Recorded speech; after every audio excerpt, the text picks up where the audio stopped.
Gracias, John. Gracias a ustedes. Yo no sé por qué el aplauso, pero miren.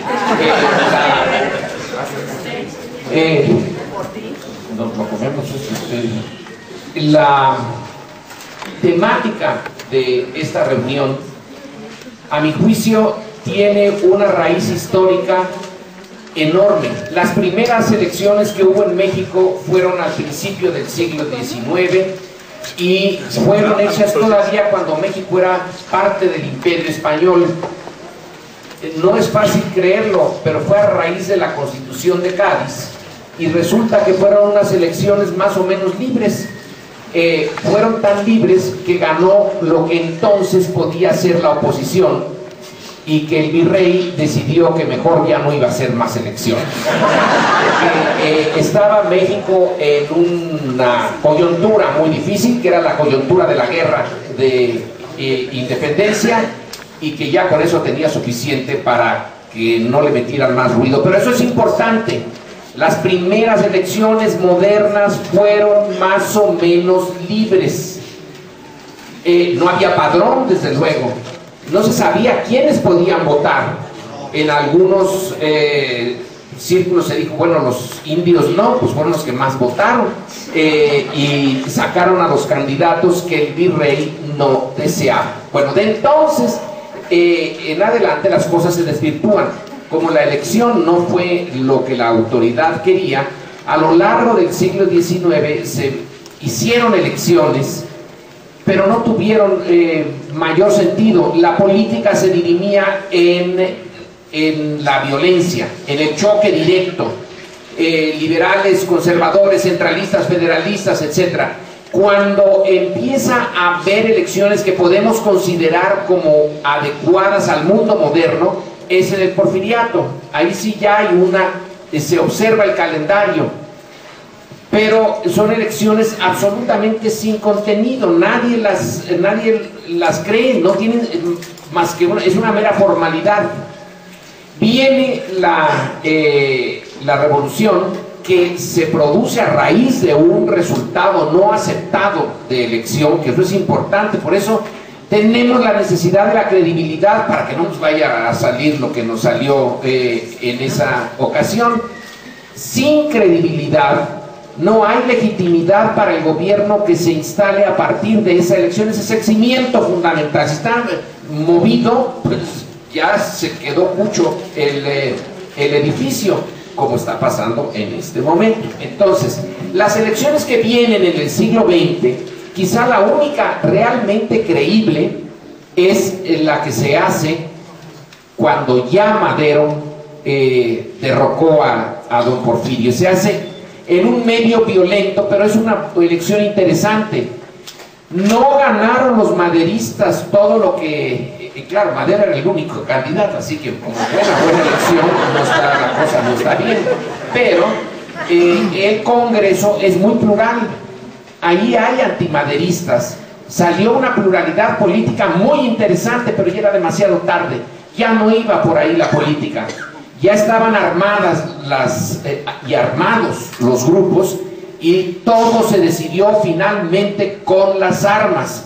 Cuando una vez se establece el nuevo régimen, un régimen que no va a ser democrático, que va a ser autoritario, pero que tiene una camisa democrática, se tienen que llevar a cabo las elecciones, y se llevan cada 4 años primero, luego cada 6 años, el cuatrienio y el sexenio.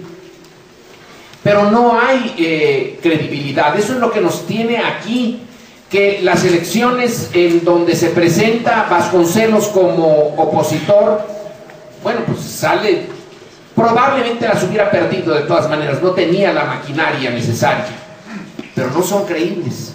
Y luego la elección que organiza mi general Cárdenas en 1940, es un presidente fantástico el general Cárdenas, pero esa elección limpia no fue.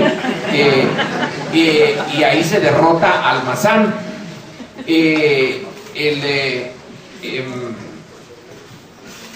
La siguiente elección, la de 1946, también tiene sus bemoles. No es muy claro que le hayan dejado a Padilla realmente presentarse con libertad. Es derrotado, a lo mejor de todas maneras hubiera sido derrotado. Pero la de 1952, la de Enríquez Guzmán contra Ruiz Cortines, esa sí tiene mucha violencia y ahí sí hay otra gran fraude. De ahí en adelante ya las que vienen no tienen sentido, porque francamente ya no hay candidatos opositores. Y llegamos a la de López Portillo, que gana con 100%. Eso sí, esa elección es peculiarísima. ¿En qué parte del planeta se gana con 100%? Pues aquí, yo creo que ni en las elecciones que se llevaban a cabo, las elecciones en la Unión Soviética de Stalin, se ganaba con el 100%, se ganaba con el 99.8 o algo por el estilo. Pero aquí se ganó porque el PAN se retiró, y como no había competidor, pues gana con él.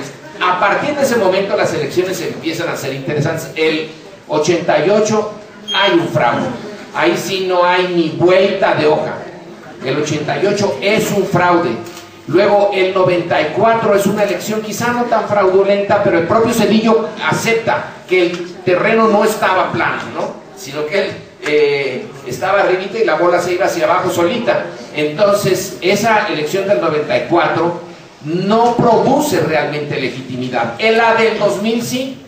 Creo que la del 2000 es la primera elección hecha en paz, con una estructura creíble, con un IFE creíble, y ahí quien lo echó a perder es el personaje que viene después, porque ese personaje es el que introduce cuando Andrés Manuel va creciendo, cuando introduce este elemento del desafuero, el desafuero, y por abrir una calle que va a dar a un hospital, peor, nada más hubiera, bueno, sí se podía hacer peor, que fuera a dar a un orfanato o alguna cosa por el estilo, peor todavía, pero no, eso queda absurdo.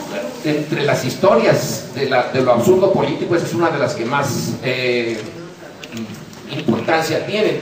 En 2006, entonces, tenemos todo el derecho a tener recelos del proceso electoral. Tenemos el mismo y mucho derecho a exigir que sea un proceso limpio, y tenemos también el derecho a decir, lo dudamos por la historia. El IFE responde, oigan, pero no veo por qué tengan ustedes dudas, que no nos ven a nosotros aquí. Pues claro que nos vemos. Y como fueron resultado de acuerdos partidistas los consejeros, en el último tramo, que nos tardaron muchísimo tiempo de poner los 3 últimos consejeros, hasta que los 3 partidos se pusieran de acuerdo, porque como ciudadanos, la cosa no queda muy clara. De que sea realmente eso. Son resultado de acuerdos políticos entre las 3 fuerzas. Y ahora lo que decimos es, la historia es un elemento que nos lleva a ser muy cuidadosos con el resultado electoral, porque la historia no avala la legalidad y legitimidad de las elecciones en México. Entonces vamos a ponernos alertas como sociedad, a pesar de que tenemos un IFE que nos cuesta muchísimo. Ya como sociedad estamos pagando una fortuna por el IFE, y ni así estamos seguros, porque el 2006 nos mostró que no podíamos estar seguros. Y con esto termino. A la hora de concluir las elecciones del 2006 se hizo una encuesta de quién creía que las elecciones habían estado bien y quién creía que habían estado mal.